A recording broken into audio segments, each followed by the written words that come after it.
throughout seamlessly, not running out of stocks. We also make sure that we support even the big farmers to access the products that they would rather import and pay heftily when you're doing local importation by yourself. We facilitate that so that we have it arrive seamlessly. I've mentioned the different brands that we have. Let me not go back to that. But I will mention that we do support you with the premixes, concentrates, and individual feed additives, as well as complete feeds for the pre-starters. That's the young piglets. And most of you have seen Babista already. We will show you a small video of the factory of the future.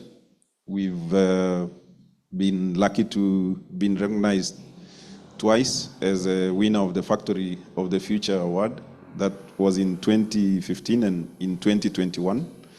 There are several parameters that they look at to be able to be awarded that Factory of the Future Award, which some of them include the efficiency in the processes, error-free, and also the welfare of the people as they work in the factory. So I will ask Joe to connect his PC.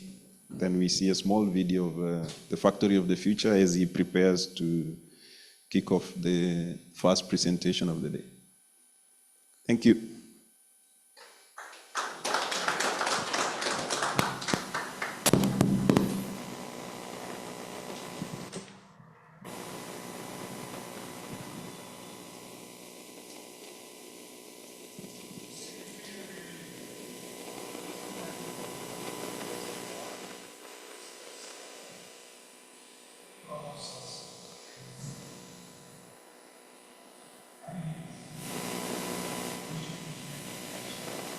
One second. Can you lower the volume?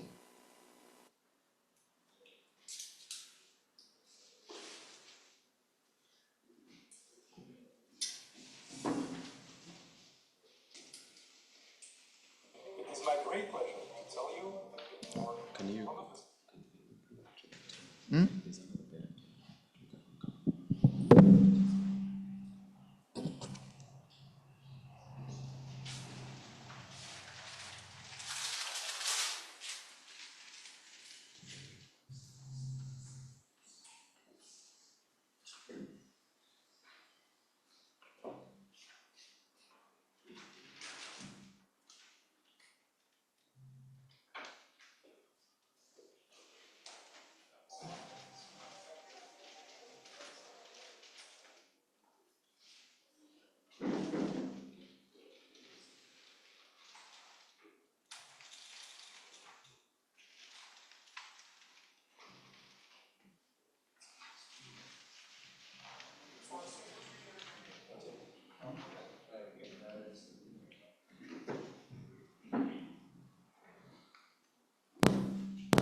Has been awarded with a prestigious title. We can proudly call ourselves the Factory of the Future.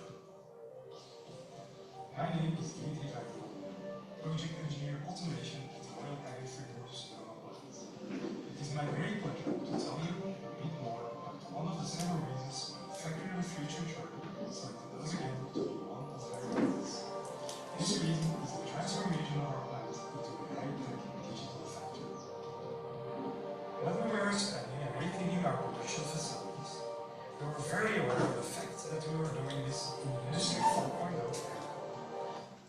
So I will pause the video from time to time to give a little bit extra explanation. So most people of you have already been in a feed mill or a factory where they are producing feed or feed products. So the most dirty place in those factories is where people are doing hand addition. Are we together? So people are taking one bag of this, one bag of this, and they are scooping 100 gram or 200 gram or 500 gram. So that's the most messy place of the factory and also the place where most errors are happening. So we have put a lot of effort in our factory to keep that as clean as possible. So you see on this video, you will see the operator scooping from the right to the left, always from right to left. You also see that there is a lot of exhaust to extract the dust. You also see that there is a television screen in front of him where it is shown how much he has to weigh. Also, the product is shown. So if on the video, can I have the pointers?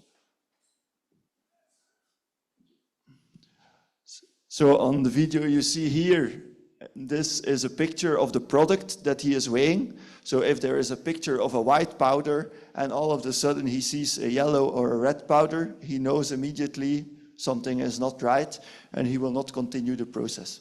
So you will see it in the video. A single source of truth throughout the entire value chain, and have a huge potential to steer, manage, and optimize all kinds of processes, including our production lines.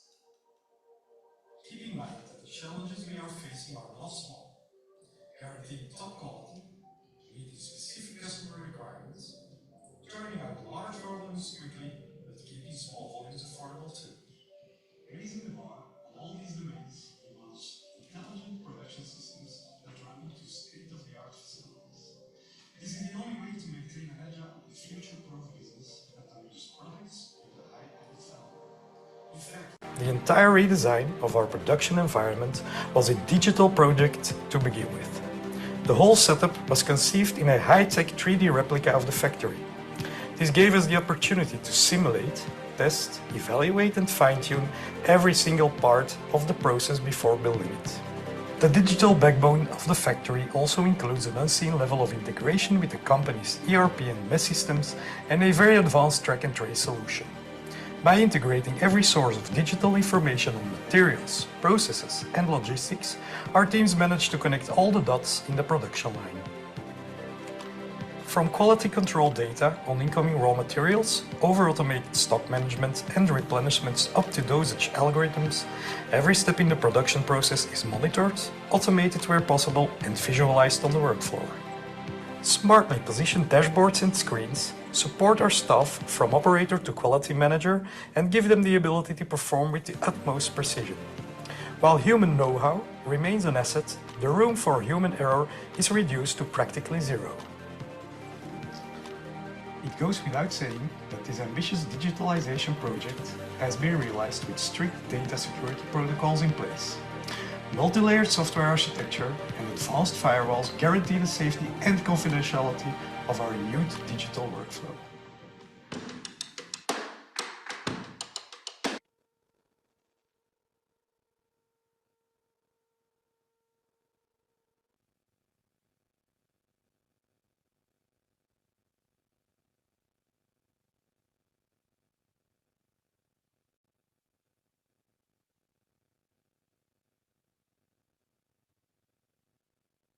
But eventually there will happen an error. Machines, not. So that's why we really try to automate as much as possible, also because the work cost is much higher in Europe. So we do as much as possible automation to make sure that we always have the good quality products coming out. Any questions so far?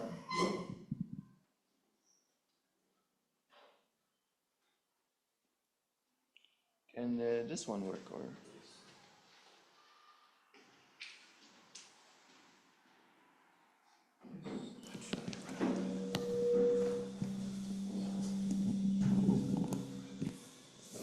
Yeah, you hear me?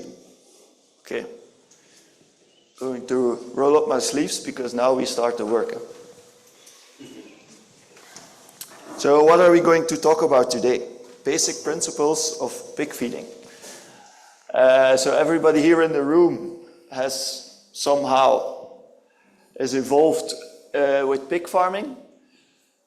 So let's hope that I will be able to teach you something useful that you will be able to apply in your farms. Either whether you have a big farm or a small farm, I hope everybody can take home some information that he can apply even today in his farm, because that is the goal. That is the goal why we are here together. So I would like to start my story at the beginning of a pig farm. So the beginning of a pig farm is where the piglets are coming in. So if we look to the genetic progress that the pigs have been going through the last years, we see that the litter size is increasing very fast. So we see here litters having 9 piglets, but nowadays sows can easily give us more than 16 piglets per litter. Yes? Who is achieving that? Who is achieving 15, 16 piglets per sow? Yeah. Anybody else? Yes? Please raise your hand. I want to be interactive, so I don't want people to sleep. I want to make sure that we keep it interactive. So if I ask questions, people respond, or I will point out people to respond. So meaning 16 piglets at once. Yeah. This is putting a lot of pressure on our sows. Are we together? Exactly. So we have to treat our sows well. I will come back to that later. But it also have an influence on the birth weight. So we see if we having 9 piglets, we can have an average of 1.9 kilo body weight. But nowadays, I don't see any piglet of 1.9 kilo anymore. I more see piglets going to 1.4 or even below that. So one of the biggest influences of bigger litters is having smaller piglets. If we have smaller piglets, we have to treat them more carefully than if we have big piglets, because they are much more vulnerable. And in the end, we also want to sell them at the same time, at the same body weight. Okay? So these piglets, they have to catch up really fast. So if we are looking on the left on the present situation, if you look at 1 litter and the average is 1.5 kilo at birth, you always have piglets who are lighter and you have piglets who are heavier. Yes? So if we have in this case, the average is 1.5 kilo, and the blue line is the survival rate of the piglets. So you see that all of these piglets are almost below the survival rate. So this means most of these piglets will survive. If we look on the right, where the average body weight is around 1 kilo, you see that some piglets are above the curve, which is meaning that these piglets are most likely not going to survive because they are too light. So we see that if the average body weight is going to the left, so lighter piglets, most of the piglets will come above the curve, and this means that they will have difficulties to survive. So more piglets with a lower birth weight give lower survival chances. So again, we need to put extra effort in our young ones. The first thing that we want to do is we want to stimulate feed intake. From the early stages, from the early age of piglets, we want to stimulate the feed intake. So how do we do that? We also want to reach a higher weaning weight, because even though our piglets are younger, we want to make sure that they can be weaned at the same age. Who is weaning at below 4 weeks? 28 days. Is anybody weaning below 28 days? Please raise your hand. Nobody? Who is weaning below 35 days? Who is weaning around 40 days? 1, 2, 3, 4, 5. Who is weaning above 50 days? 1, 2, 3, 4. Okay. So We want to achieve higher weaning weights because at weaning, we are exposing our piglets to a lot of stress. We are taking them away from the mother, we are giving them different feed, we are putting them in a different house, so we are giving them a lot of stress. So having higher weaning weights will help your piglets to survive that very stressful period. If you give them too much stress, most of the people will see diarrhea around weaning. Why? The same reason. You are giving them stress. You are changing them from liquid feed to solid feed. You are changing them from milk to pig feed. So big variations. So we want to help you as a farmer to arrange that weaning period to make sure that we have a good feed intake, a good weaning weight with Bobby Star concept from New Science. So as Charles already said, Bobby is our creep feed, our pre-start feed that we are having here in the market. And this feed has been built on 3 big pillars, 3 supportive pillars. So first of all, we want our feed to be digestible, highly digestible, because if it's not digestible, it ends up in the manure and nobody has value of that. So we want our feed to be very digestible. Secondly, we want our piglets to like the feed. So we want it to be palatable. So we want the piglets really to like the taste, to be attracted to the feeds. And I will explain later how we are doing that. And thirdly, and probably one of the most important ones, is health. So we want our piglets, if they eat our feed, that they stay healthy. Especially if we want to help that diarrhea stress around weaning, we focus a lot on the health. So what are our objectives when feeding creep feed? First of all, we want to increase feed intake before weaning. If they are eating before weaning, every gram that they are eating more, they are better developed and they will give you better performance later on. So who is using creep feed in the room? 1, 2, 3. The rest is not using creep feed, so meaning we are not feeding any feed before weaning, only milk. Is that correct? Okay. So we want to increase feed intake before weaning because it stimulates the maturation of the gut. If you only give milk to the piglets and then all of a sudden you give them feed, it's like giving your child from one day you are feeding them milk, you have babies, you feed them milk, and tomorrow you give them rice. Your child is going to diarrhea, 100%, because they are not used to eat rice.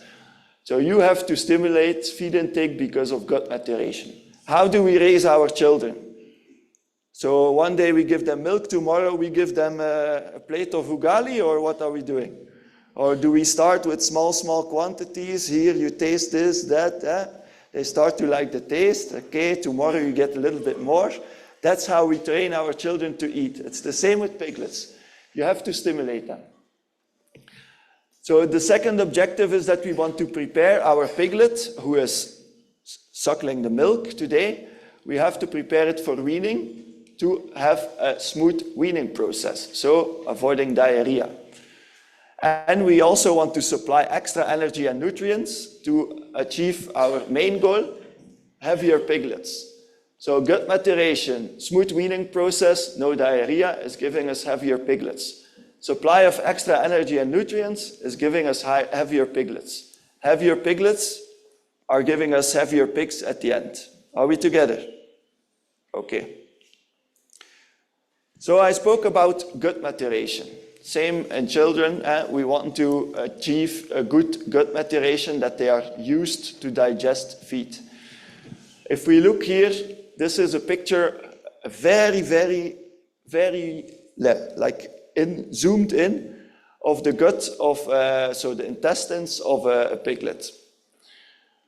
So what we want to have is a big surface, because the big surface can absorb a lot of nutrients.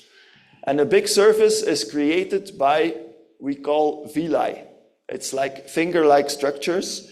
So we have a lot of surface where the nutrients can be absorbed. If we do like this, we only have this surface. Yes? If we do like this, we have much more surface where nutrients can be absorbed. So we want to stimulate the growth of these finger-like structures. So at the beginning, you see some of these villi, but not too much. Day 10, you see a little bit more. Day 21, you see more. 3 days post-weaning, you see that like it's very close to each other, 1, 1, 1. So you have a very big surface. Unfortunately, these villi, they can be destroyed by stress. And around weaning, we have a high amounts of stress. So we see here, before weaning, okay, we see our villi. 4 days after weaning, we see that a lot of villi are destroyed. So this is a picture of a piglet who had weaning stress and that will have diarrhea. Because this piglet will no longer be able to absorb the nutrients. And if there are too many nutrients in the manure, you have fermentation and you get diarrhea. Especially those yellow diarrhea that you see. I know everybody will know it. The yellow diarrhea, it means that the piglet is not able to absorb nutrients. You have fermentation in the large intestine and you get diarrhea. So if these villi are destroyed, you have 1, a higher risk for diarrhea, but 2, there are no nutrients absorbed, so also your piglet stops growing. So these are 2 things that we don't want. The diarrhea is something very visible that you see, but please also be aware, if you have diarrhea, your piglet is no longer growing. Okay?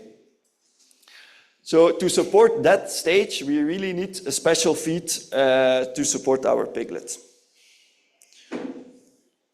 So the piglet's digestive system is what we call under construction. In the beginning, the piglet is drinking only milk. So milk sugar is what we call lactose. So lactose has to be digested within the piglet by an enzyme which is called lactase. So in the beginning, the main enzyme that is used for digestion is lactase. So you see the production of lactase is very high, which is good. So the lactose can be digested. If we look to pig feeds, what do we have in pig feeds? We have protein, we have fat, and we have starch. Yes?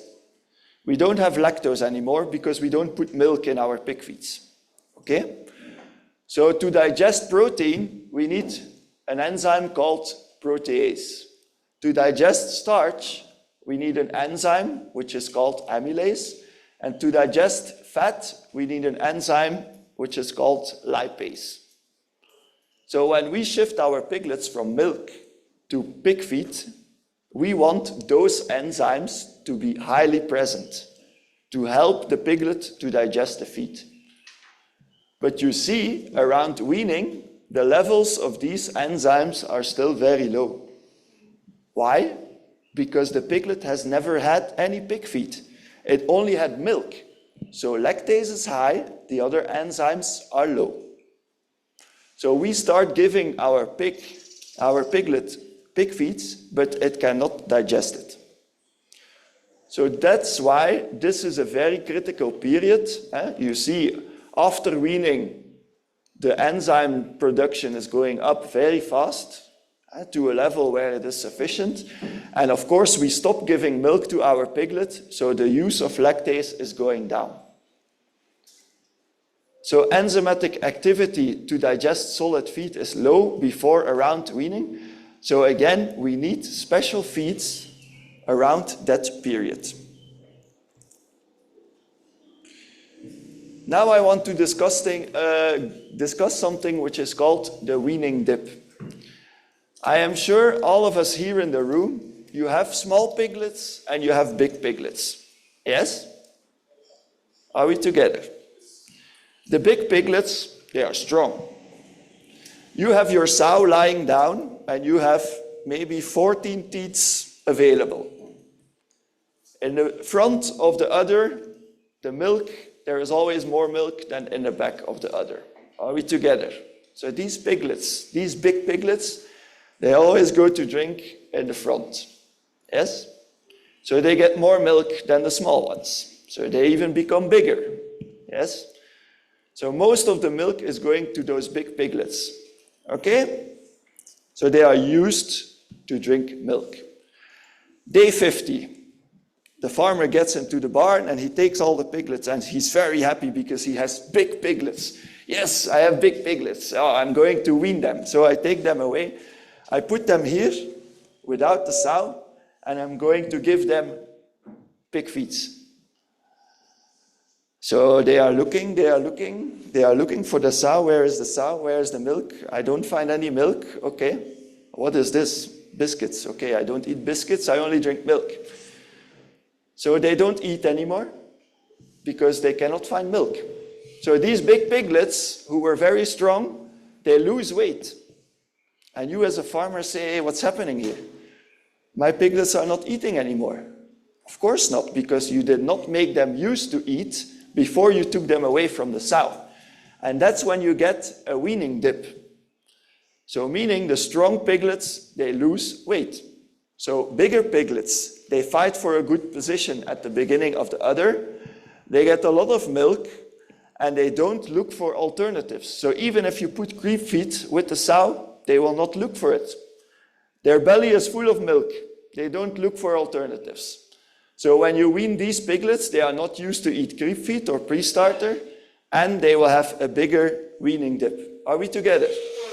So a farmer can be very happy with big piglets, but please also prepare them to eat creep feed. If they always go to the front, you just take them away. You take a small one, you put the small one at the beginning. Okay? So you swap your piglets, the position at the udder. So creep feed, how do we give it to our piglets? Two very important things is that we give it fresh every day. So you don't put creep feed there, half a kilo, and then tomorrow you look, oh, they didn't touch it. Okay, I'll leave it there. The day after, oh, maybe they touched it a bit, I will leave it there. No. You give them very small quantities and you give it fresh every day. So you start with a very small scoop like this, even like a spoon, a tablespoon, you put, and you let them smell it, you let them get used to it, but don't give big quantities. Something else that you can do when your piglets are not really attracted immediately to the creep feed is that you can make a porridge from it. You can make it liquid. So this is how we do it. It's a small video.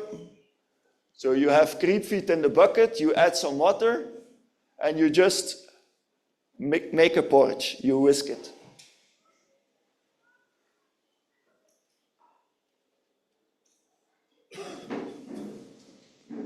You whisk it until it's a porridge, and then you give it to your piglets.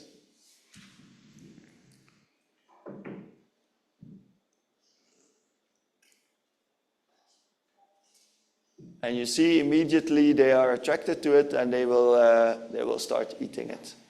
This is to make the step smaller because eventually you take them from something liquid to something dry. So if you make a porridge, you make the step smaller. Okay, we have communication requested. There is a car who is blocking somebody else. So I want the license plate KBS215T to be moved, please. Okay, we have a winner. Let me continue in the meantime.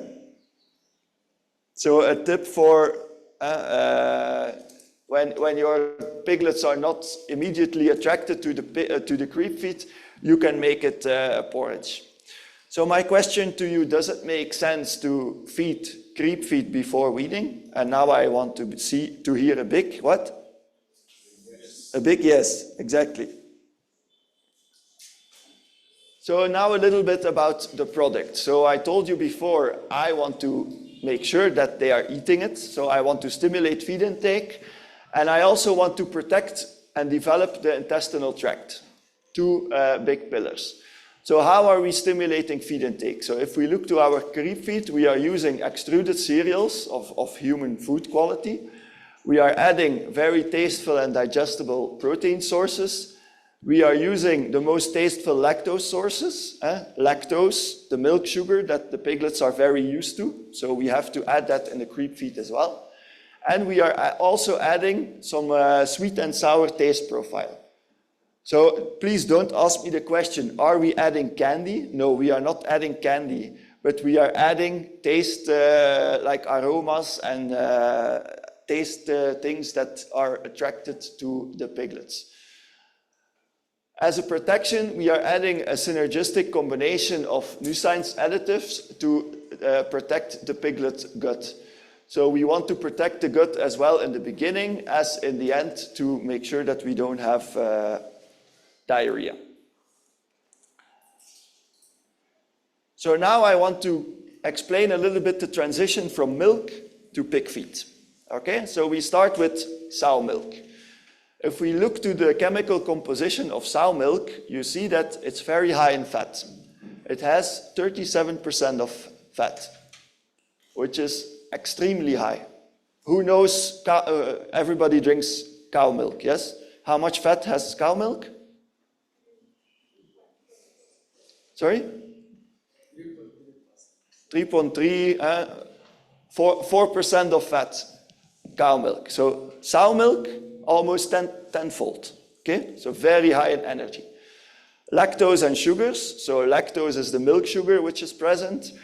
Protein level 26, and there is no starch inside. So starch is coming from grains, ugali, and everybody eats it. So in sow milk, there is no starch. So the main source of energy for piglets is lactose and sugar and fat.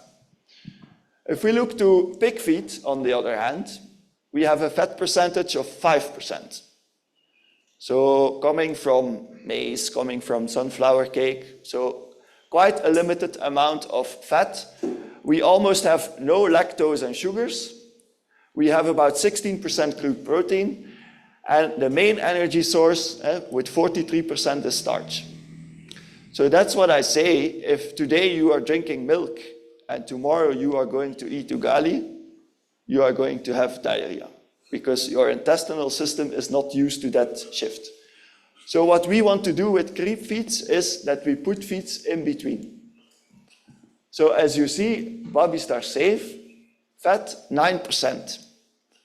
Let's say in between sow milk and pig feed. There is still lactose inside to make sure that the piglets are having an energy source which they are used to. Crude protein 16% and starch 35%. So you see it is a transition feed between sow milk and pig feed. Most of the people, they say, 16% protein, that's not high. Farmer's Choice is giving me 20 or 21. Or somebody else is saying, oh, you have to add more soya so your protein level is higher. Yes, I agree. Protein means growth. But the protein sources that you have here are not always easy to digest. So you will say, sunflower, very good. We will add sunflower to our piglets. Yeah. But sunflower is not easy to digest. So if it's not digested, it is fermented in the end. And what will you get? Diarrhea. So it's very important that you look to the quality of the protein. I am very sure with 16% protein that the piglets will grow very well because we know that the quality of that protein is very high standard. Are we together? Okay.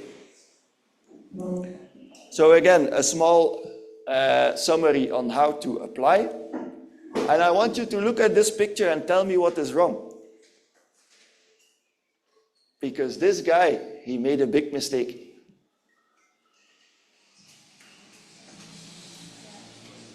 What is the mistake? Please raise your hand. Too much, exactly. It's way too much. The piglets will never be able to finish this. So if you do it, you do small quantity, fresh every day. And I will tell you, in the beginning, they will not eat a lot. But you know the nose of a piglet is always wet. So they will start smelling, and then something will stick to their nose, and they will start licking it, and they will start eating. Kidogo, kidogo, they will start eating. So what will happen? They will start to consume less milk because they are eating pre-starter. And the sow will stop producing milk earlier and start to recover. And what will happen? You will not wean at 50 days, but you will wean at 40 days. Are we together? So that is 10 days that you will win, 10 days that your sow will be able to recover, 10 days that she will come in heat sooner, because the moment you take away the piglets, your sow starts to think about a new cycle. But if you keep your piglets there for 50, 60 days, she still thinks, oh, I have piglets here, I'm not going to come in heat. So this will not only have benefit to your piglets, but also a lot of benefits to your mothers. Okay, so an increased feed intake before weaning results in a faster feed intake after weaning, faster maturation of the intestines, higher weaning weight, lower diarrhea, and improved performances after weaning. And is that not all that we want? This is basically everything that a farmer wants. No diarrhea, no low growth, and high performance after weaning. So we did a test with group A, the green line, group B, the yellow line. With group A, we started providing creep feed at 3 days of age. So very fast after birth, we started giving them creep feeds. And you see in the beginning, day 4, 5, 6, they eat very little. They stick their nose in it, they lick it, and then they say, okay, it's fine, and I will go back to the milk. And then the second day, they will say, oh, it's the same as yesterday. Okay, let's try a little bit more. So very slowly, it will increase. So you see by day 7, they will consume about 10 grams for each piglet. So this means by day 7, you only feed 1 kilo of creep feed. 1 kilo, so very little amount. On the other hand, we have group B, where we start at 7 days. So the same first days, the piglets, they start to recognize it. So again, by day 10, by day 11, they start to consume a little bit, but not even 10 grams. And kidogo, they go up. So you see the difference. At day 16, there is a difference of 20 grams per piglet per day. 20 grams, which is very big difference. So the earlier you start, the more they will eat. And the more they will eat, the more they will grow. Exactly. So this will lead to heavier and healthier piglets. So as I said, an increased feed intake does not only have advantages for our piglets, but even bigger advantages for our sows. So feed intake will increase of the piglets. You will be able to do faster weaning. A lower body condition loss in your sows will have a better fertility on the next cycle. Because you have to know, the fertility of the next cycle is determined during lactation period. Yes? So during lactation period, we ask our sows to produce milk, a lot of milk. And in the meantime, we also ask them, please prepare for the next cycle, because I want a lot of piglets. Are we together? So if we drain our sow during lactation, we have to excuse her that she is only giving you 9 or 10 piglets the next cycle. And then the farmer will come, this one, she's not producing anymore, I'm going to cull her. Okay. So the period just before weaning, piglets are consuming the most milk, because a piglet of 3 kilo, a piglet of 5 kilo is consuming a lot of milk. So in the beginning, the sow is producing small amounts of milk. But by the end, before weaning, before you take away that piglet, the day before, it consumed the highest amount of milk. Okay? So it drains your sow. So if you can even bring it forward 5 days, if you can take away the piglets 5 days earlier, you will give a lot of benefit to your sow. Okay, so again, where do we focus on? In the beginning, we want it highly digestible and palatable because they need to start eat, they need to get used to the solid feed, and they need to have the gut maturation. Later on, we want to focus on health because the closer we get to the weaning period, the more critical it becomes on health. So if we want our piglets to be very active, heavy, and healthy, then we have to optimize the kilo of weaned piglet per sow, because that is what we want, right? We don't want to wean 5 piglets of 10 kilo. No, we want to wean 10 piglets of 7 kilo. Then we have 70 kilo of weaned piglet per sow.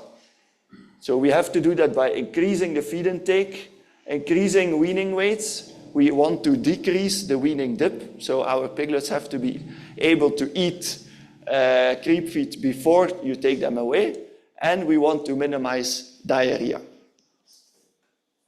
Are we together? Okay. Any questions about piglets? We have a microphone, so if there are any questions, please let me know. Yep.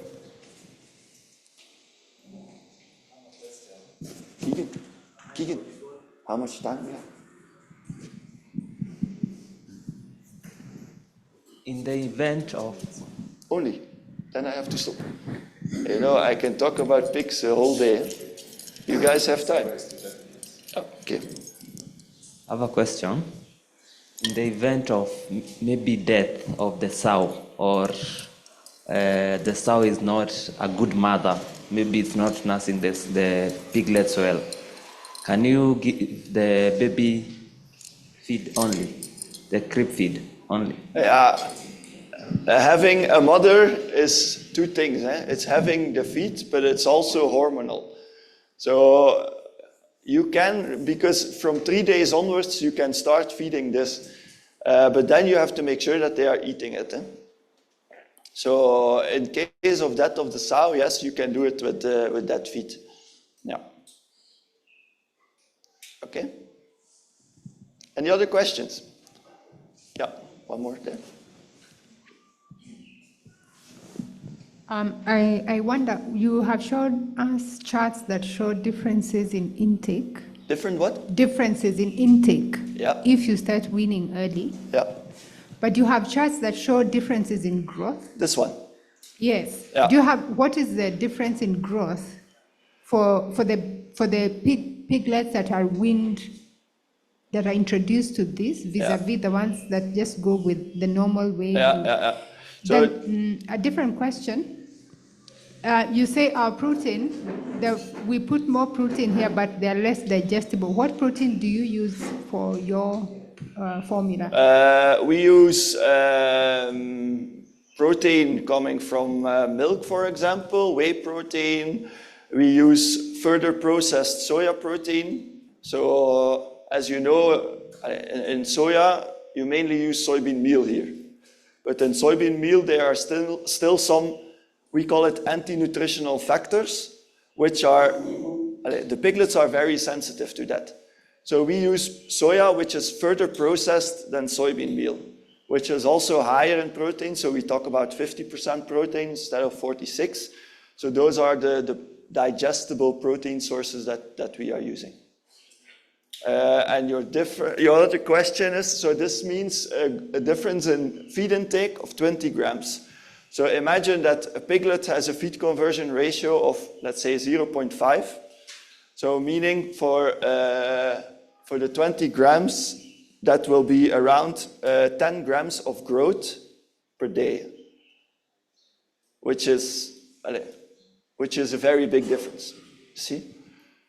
And I think I will later come back to you with a slide on the difference in growth. I will look for that slide, okay? As I am constrained in time, I have 2 options. So either we talk about feed raw materials or we talk about sow management. Wait, no, I want to do this one on general nutrition. I will go a little bit quicker, so if something is not clear, please raise your hand.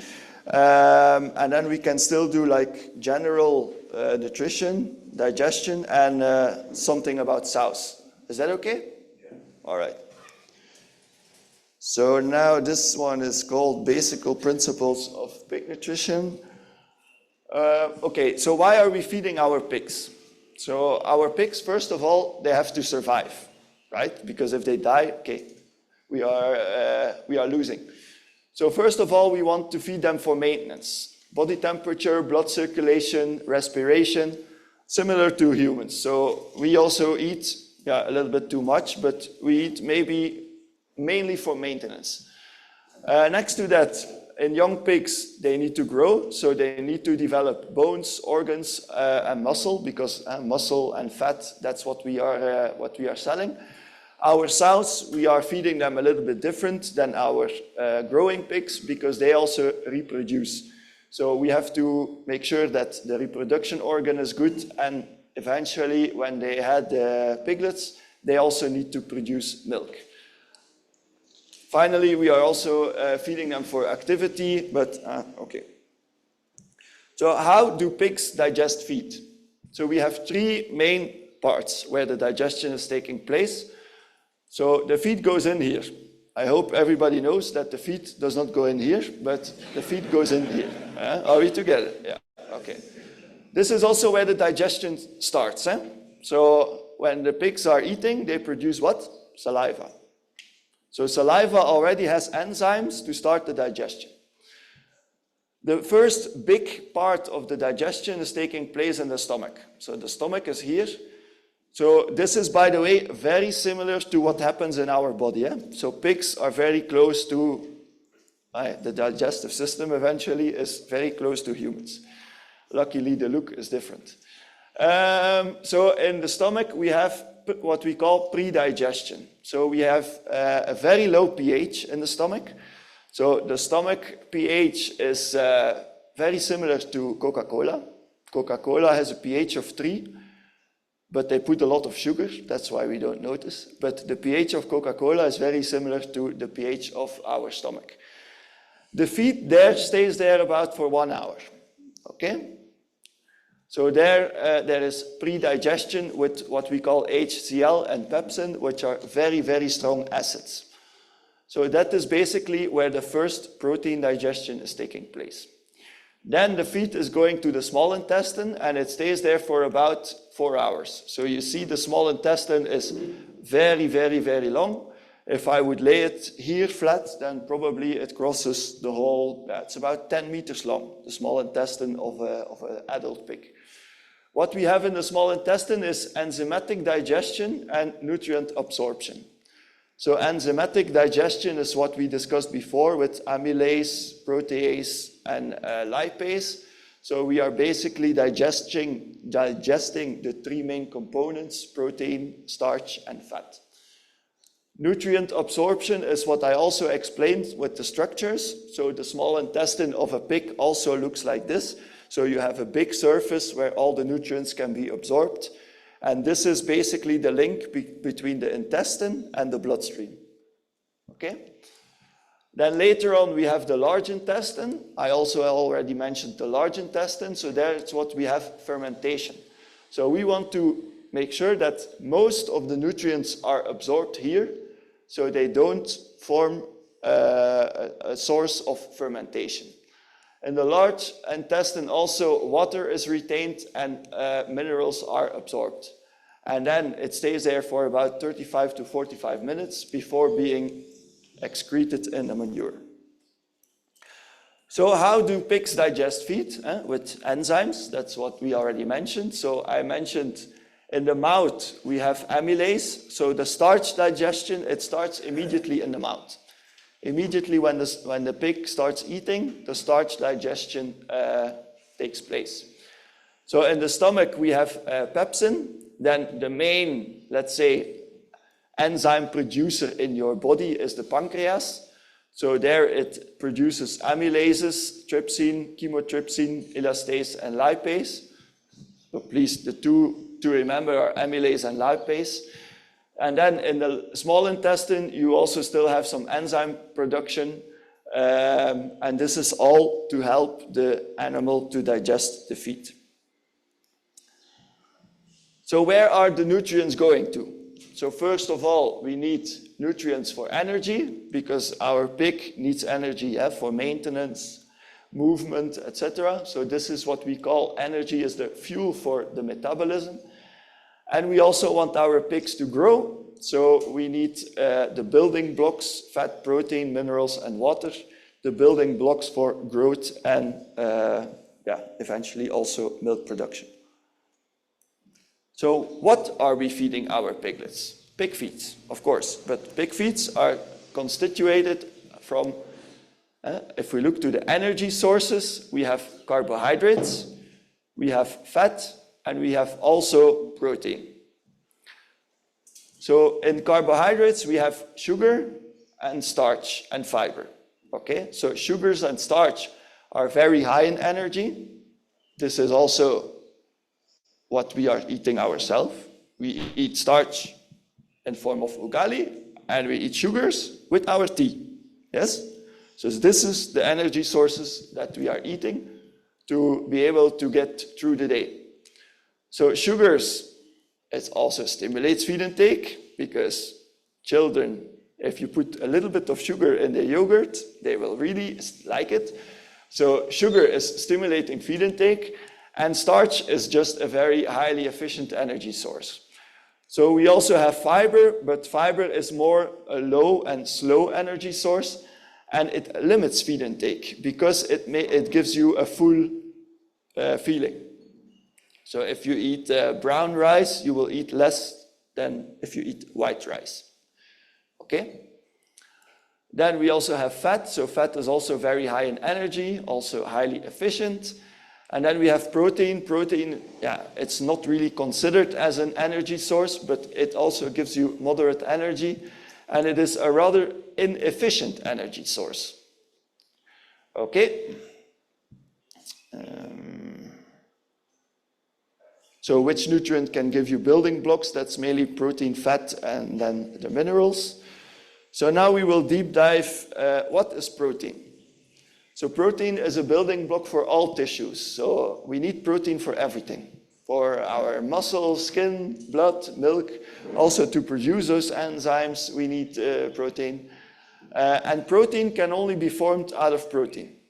So you give your animal protein, and it can use that protein to produce what we call animal protein, meat. Meat is also protein, yes? So you give your animal protein in the form of soya, for example, and the animal gives you back protein in the form of meat. So protein can be built by protein. Protein is built up by a chain of amino acids. So I think everybody knows a little bit. Have you heard the word amino acids? So amino acids are the building blocks for proteins. And you see here how it looks. It doesn't look like that in real life, but chemically they represent it like this. So it's a chain of, for example, we have here threonine, alanine. So it has a lot of different amino acids. So lysine is probably the most known. So it's basically a chain. So what we see here, you have separate amino acids. If it becomes a chain, we call it a peptide. And if the peptide becomes a 3D structure, we call it protein. So what happens in the body is that we give it protein.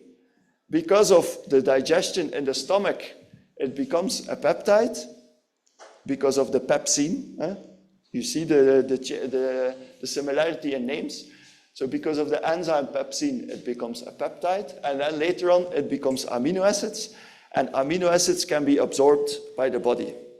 So protein cannot be absorbed like that. It has to go through these steps to get to amino acids, and amino acids, they can go from the intestinal environment to the blood. Are we together? Okay, so amino acids. We have on the one hand essential amino acids, and they have to be ingested via the feed. They cannot be produced by the pig itself.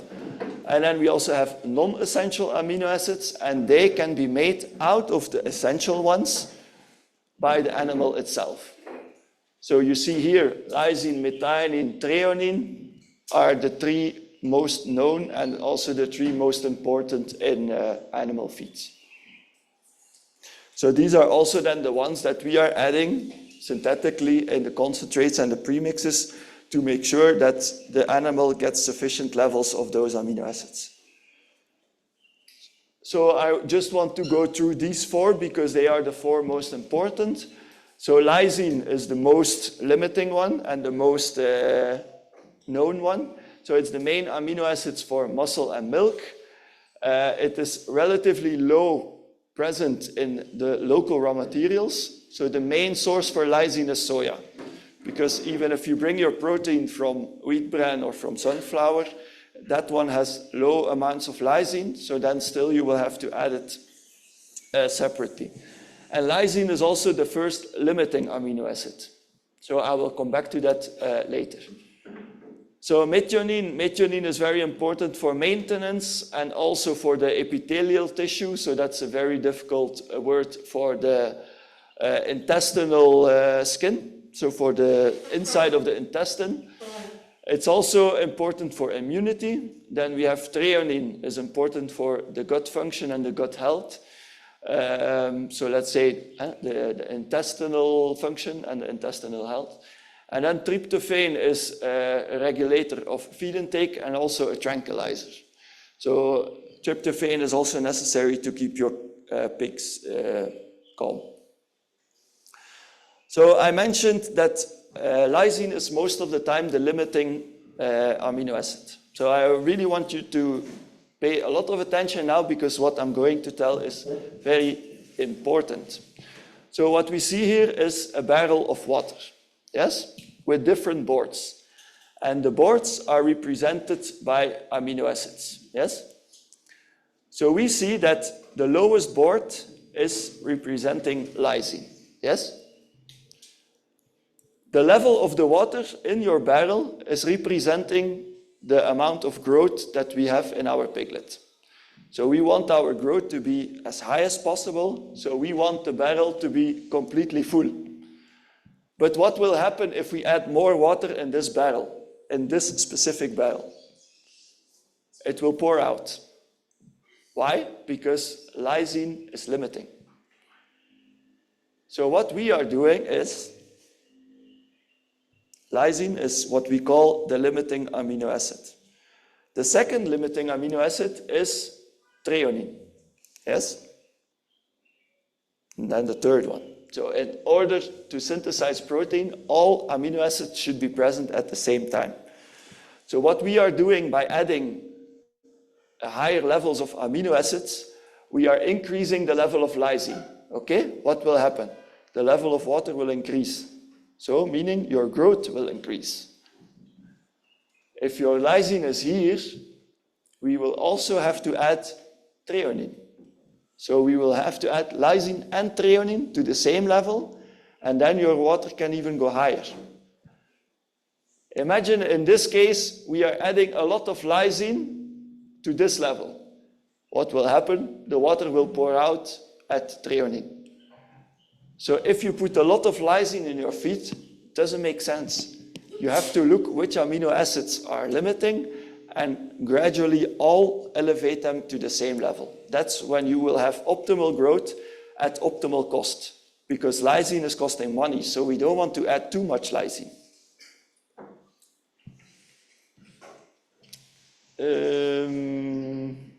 Okay, I will quickly skip this one.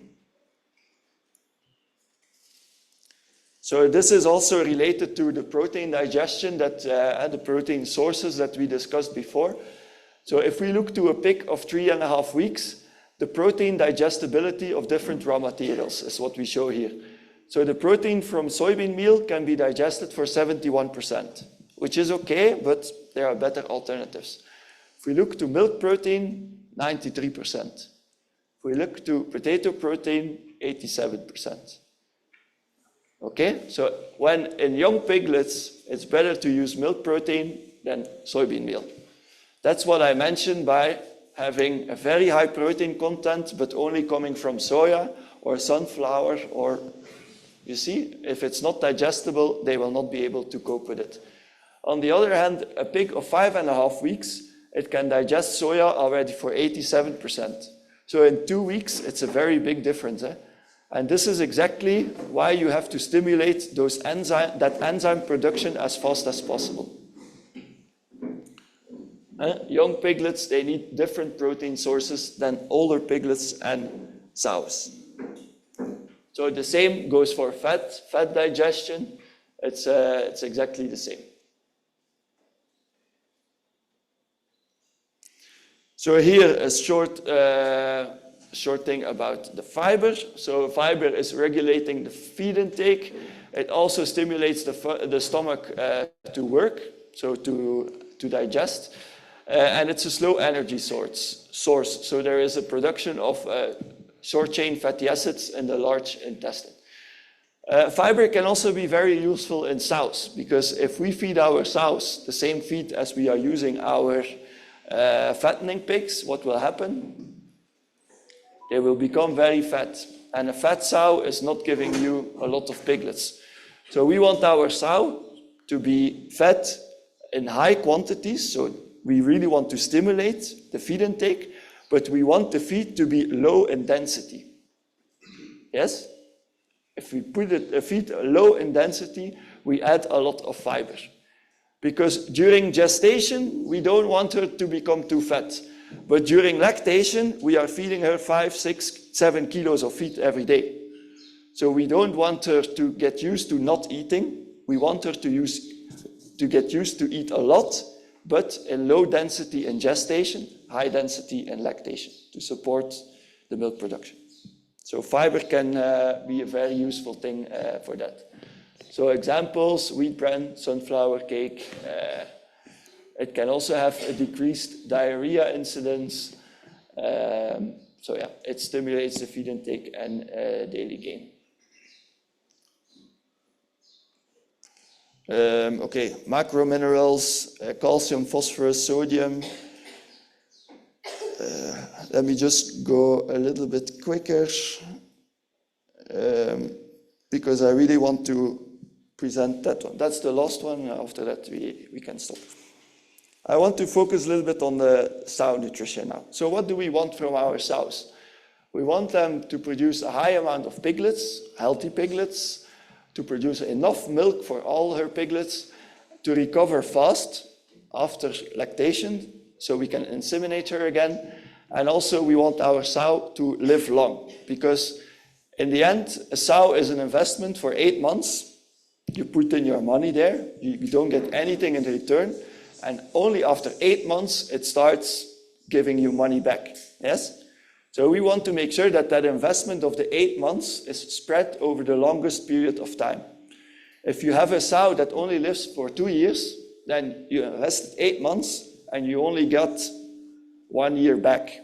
If you have a sow that lives for 5 or 6 years, you invested the same amount, 8 months, but it will give you 5 years of return. Okay? So you want your sows to be living as long as possible. So this is the same that I explained before. So how does the life of a sow look like today? So first of all, our sow is born. The same, our sow is born as Piglet. After 240 days, we can inseminate our sow. Yes. So it's going very fast. So after 115 days later, so being, let's say, at the age of 1 year, our sow is giving us our first piglets. Yes? So there is one piglet born every 15 to 30 seconds. So what we want to achieve is, let's say, between 0 and 2, maximum 2 piglets, which are dead born, and we want to have 14 to 16 piglets, which are alive. We want them to be more than 1.3 kilo. At the time of weaning, we want to maintain at least 12 to 14 piglets. Okay?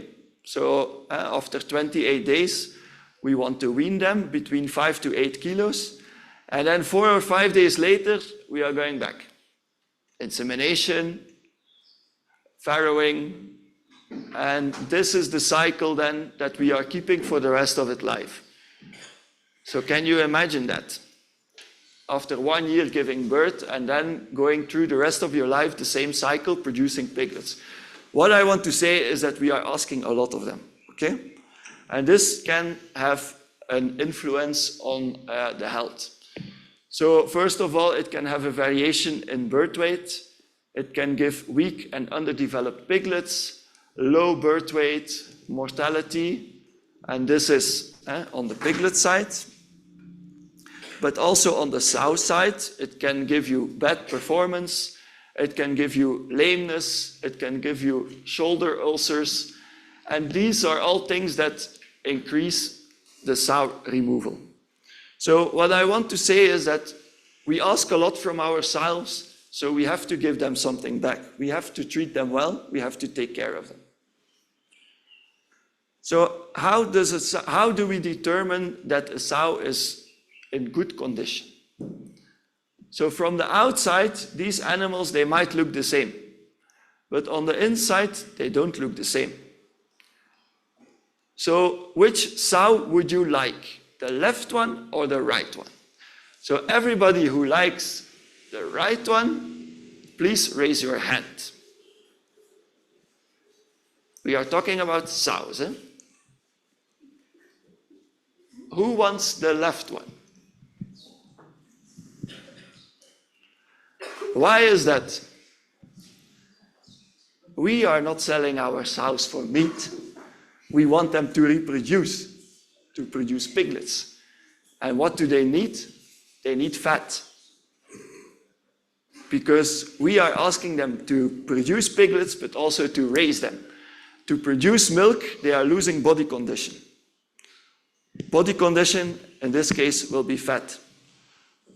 So we want to make sure that we are scanning our sows to make sure that they have enough back fat so that they can sustain the milk production during the lactation. Okay? So this is one of the things that we also have. So we can check the condition of your sows. And if your sows are too fat, they will have problems with farrowing, they will have stillborn, more problems to start up the milk production, you will have some problems. But if they are too lean, they will not be able to sustain milk production, they will not reproduce, because if they are in low body condition, as I said, during lactation, they are already preparing for the next cycle. So if you really deplete your sows, you will not have a good cycle. You will also have a higher chance of returning sows when inseminating, lower piglet weight, and a less sustainable piglet production, milk production, sorry. So during gestation, a small summary on the feeds that we are giving them. A gestation feed should not be too high in protein, because otherwise your sows become too heavy. As I said, focus on the fiber for saturation and stimulating the sow to be calm. So minerals, our sow is fully grown, there is no more bone development. However, you have to take care that during gestation they are producing the piglets. So they are doing a lot of work. Amino acids, we want them for maintenance and for growth of the unborn piglets. And we want to make sure that they are high in vitamins, because all the vitamins are transferred to the piglets via the placenta. Okay, so the vitamins that you are giving to your sow are also going to your piglets. By the end of the gestation, we want to increase the feed gift. Why? Because we want them to get used. In lactation, they need to eat a lot, otherwise they will not be able to sustain the milk production. So just before you start, just before farrowing, you already prepare them by increasing the feed gift. So protein level should be around 14, fiber, high fiber content to stimulate the feed intake, and then, okay, all the minerals and amino acids should be present. Then we go to the lactation feed. So lactation is mainly to produce milk. So we want energy from sugars and starch. Why? Because sugars and starch are the precursor of lactose. And lactose is milk. It's the milk sugar. So we don't want our lactation feed to be high in fat. So we don't want to feed our sows full-fat soya, sunflower cake. No. It's too high in fat. We want to feed them with maize, unga, maize germ, wheat bran, wheat pollard. These are raw materials high in starch. And as I said, starch and sugars, precursor for lactose, and lactose is milk.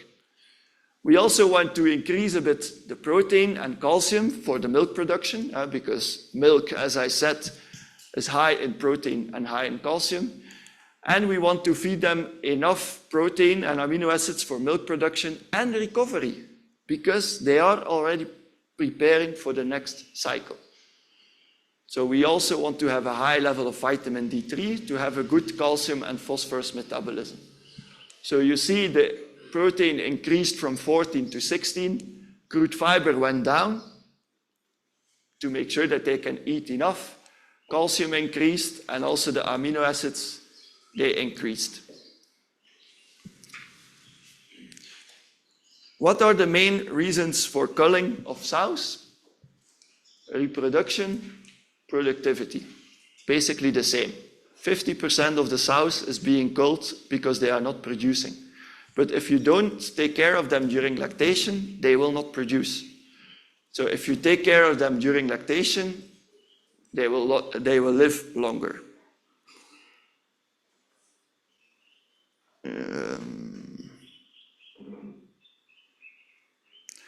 So what I want to say is that, okay, here, farmers, sometimes they are weaning very late. 50, 60 days, it's basically too late. In the past in Europe, they were weaning at 21 days, 3 weeks. But what did we see is that the weight of the piglets was not high enough then, by that time, to sustain a good growth. So they also encountered the same problems. The piglets were not heavy enough, etc., etc. They needed more antibiotics to prevent diarrhea. So they changed basically from 21, 22 days. They are again increasing their weaning age. So they are increasing again to 21 days, to 28 days, sorry. So a longer lactation period has some beneficiary for the piglets. However, more attention is needed for the sows to prevent too much back fat loss. So 21 days is too short, 28, 35 is ideal, and everything that is longer, you are really depleting your sow. So we see that if we wean at 24 days, your sow might look like this. If you wean at 30 days, your sow looks like this. And weaning at 50 to 60 days, your sow looks like this. So the longer you do the lactation period, the skinnier your sow will become. And this sow will need to recover on body weight during the gestation period. So on the one hand, we are investing a little bit in creep feed, and I understand creep feed, it's expensive, but first of all, you are feeding small quantities, and you are saving your sow, because if you have to feed your sow 1 kilo extra during gestation every day, that's a lot more than the creep feed that you are giving them to the piglets. So in case of undercondition, your reproduction will be impaired, you will have a lower birth weight, higher susceptibility to diseases.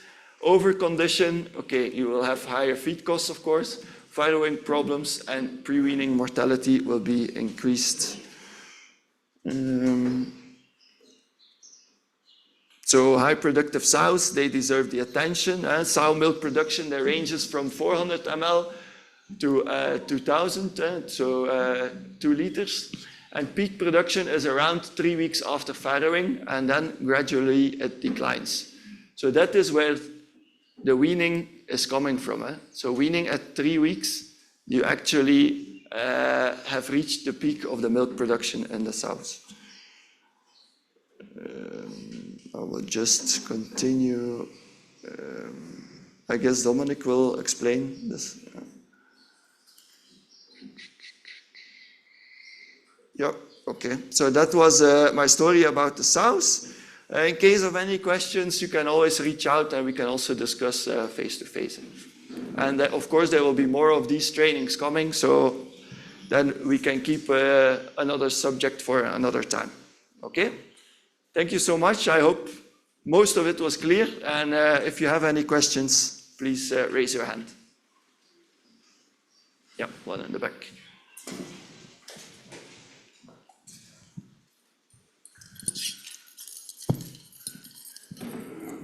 Thank you. My name is Ernest. I just want us maybe to clarify on the issue of the Babista.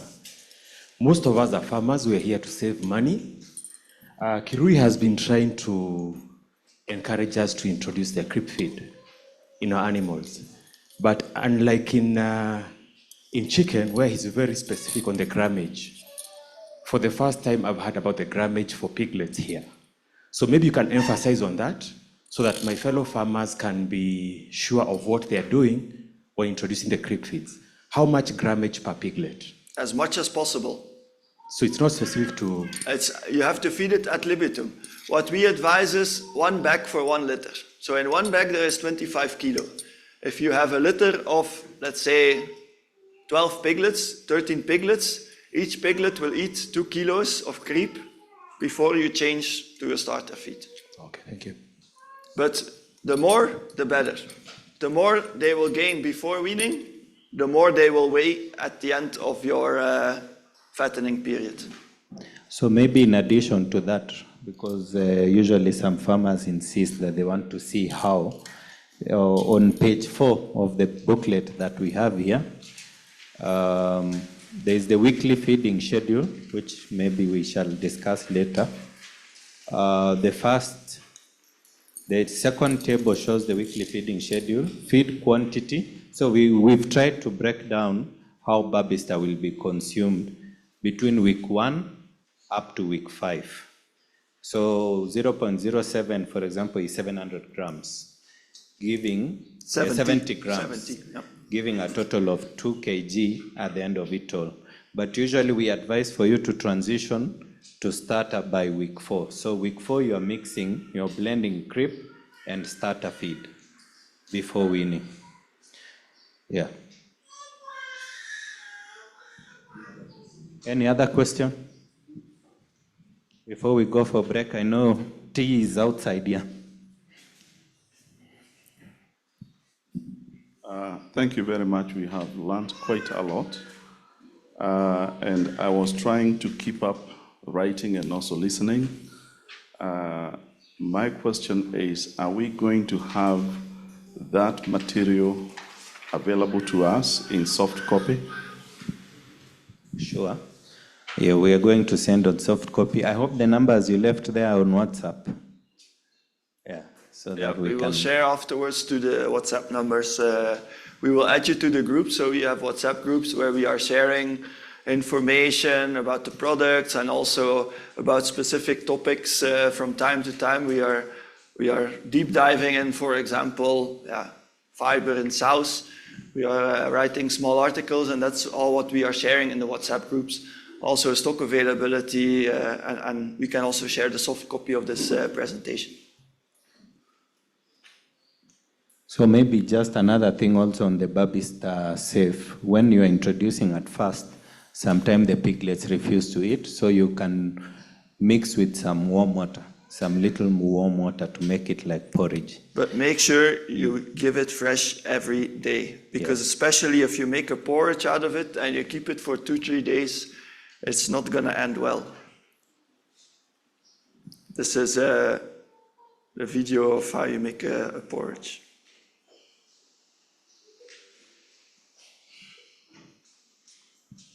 All right, I think that was a very good session to help us understand why we're having different feeds for different stages. younger piglets will not be able to digest the feeds the same way an older pig is feeding. I know many farms are used to having a one feed fits all, and it's always turned disastrous.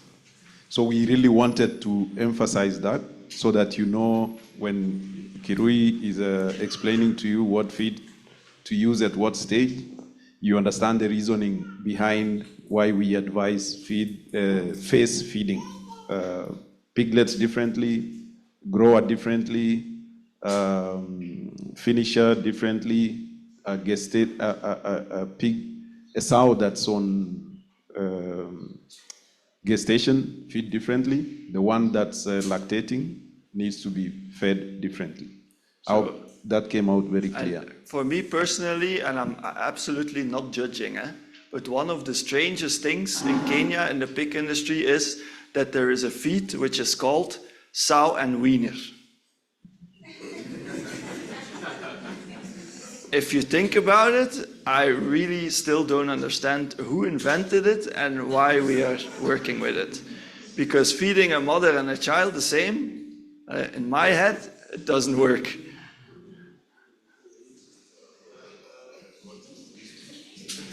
All right, thank you. So we invited for tea. Oh, one more question. Thank you. I am Esther.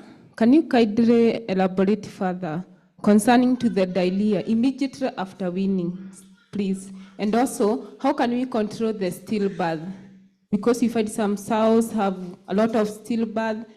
Can you give us how can we control or how can we treat kindly? And also, can you tell us why the reason why sometimes we usually have the weak piglets when they are being born? There are some which are strong, there are others they are weak. Can you also, how can we do to the sow when there is this shortage of milk to have given birth, there is no milk, how can we treat it? That's a lot of questions. Start with the stillbirths. Stillbirth is purely body condition of your sow. So when inseminating, make sure that your sow is in the right body condition, that she is not too fat, not too skinny.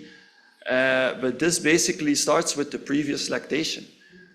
So in another presentation, I have a slide where I explain that a sow is like a battery. You charge her and you deplete her. Right? So you charge her during gestation and you deplete her during lactation. And this is like on the fat layer. So in the gestation period, you want the fat layer to grow, kidogo, and then lactation, your fat is going much smaller because she is consuming much more energy by producing the milk than you can ever give her. How much are you feeding your sows during lactation? How many kilos a day? 7 kg. 7 kg, yeah. That's good. If they can eat more, you can even give them more. But in that 7 kg, you have to give her all the energy that she needs to produce 2-3 liters of milk. And that's not really possible. So you need the back fat layer before they farrow.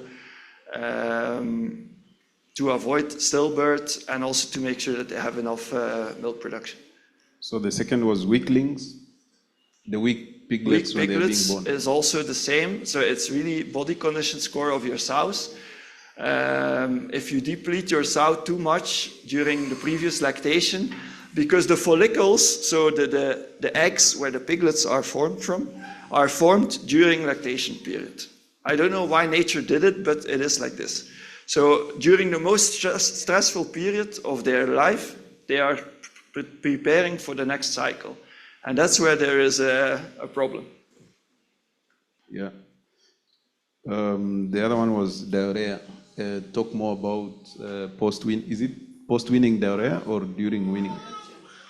Sorry? Diarrhea immediately after weaning. Yeah, so around weaning, you have 3 main stress factors. First of all, you are changing them from liquid feed to solid feed. Yes? You are taking them away from the mother, and you are putting them from a farrowing pen to a group housing. So if everything goes well, the group housing is well disinfected, no challenges there. Still, you put your child, I call it, in a very weak position, because you give it a feed which is not used to it, you put it in a different environment, so it has stress, and that stress causes the villi, which I mentioned, to break down. Nutrients cannot be absorbed, and they will end up in the large intestine, where you will have the diarrhea formed, and also they will not grow. So the most important is to prepare the piglet for that process. And you can do that by giving creep feed as fast as possible. So at the moment of weaning, they eat they depend as much as possible on the creep feed and no longer on the milk. Imagine that your piglet around weaning is eating half a kilo or half a kilo creep feed, and it's only consuming 200 ml of milk. Another piglet will still drink 500 ml of milk and will only eat 20 grams of creep feed. So the one piglet will be much more prepared to go away from his mother than the other one, because the other one still depends too much on the mother. And if you have all your piglets depending on the creep feed, they will suck less from the mother, and you will drain your sow less. So meaning lower reduction in body condition score and a better cycle for the next, a better fertility for the next cycle. So less stillborns, better quality of piglets. Okay? Another question, please. Are there any vaccines that are important to the sow and the weaners or piglets for any vaccination? Kaidare, can you tell us? Maybe Keegan is a veterinarian, so he has more. I'm more on nutrition and he is more on the. Yeah, for sure, the vaccines that are necessary for the pigs. And I think we will organize a seminar for that we will talk deeply about the health and the vaccination, so that we don't rush it today and create a lot of confusion. So allow us to organize a seminar for the health, and we will dig deeply into the vaccinations and the other health aspects. There are also several like teeth clipping, iron injection, and all that we do in the pigs. So allow us to have a proper session for that, because we are constrained on time today. Thank you. Yes, but do you have them? Oh, okay, good. You have the vaccines. Not us, but there are people in the industry who sell vaccines. We specialize in nutrition. Thank you. But in terms of knowledge sharing, we will organize a seminar, invite our partners that are experts in vaccines and other related animal health products. Okay, my name is Esther. I think what Madam Esther was asking is to make her know whether there are some vaccines, especially for the stillbirths. There are these parvos and the rest, which we get them from pharmacies. So I think if you can just meet her and make her know about those vaccines. And still, we were expecting that we shall get vaccines from you and Siemens. We had high hopes, so I don't know how you deal with that. Thank you. Thank you very much. That's a good challenge. We'll discuss that with the management of Afyachoice to see if there is a chance to also avail the vaccines at the outlets. And we will be hearing more about breeding from Mulindo, I think, after the tea break. That's okay. Can, You want to say something? yeah. All right. Yeah, I just want to show a slide. So this is the litter size related to the back fat. So the back fat is basically the amount of centimeters of fat that you have on the back of the sow. So if your back fat at first insemination is lower than 11, you will only have around 10 live-born piglets. If your back fat is 14 to 15 millimeters, then you will have 11.7, and if it's above 16, even 12.2. So you see that really litter size, quality of the piglets stillborn is really 100% related to body condition score. Okay? But now that we know that that's a hot topic, we can also prepare like an article that we put in the WhatsApp groups later. Okay?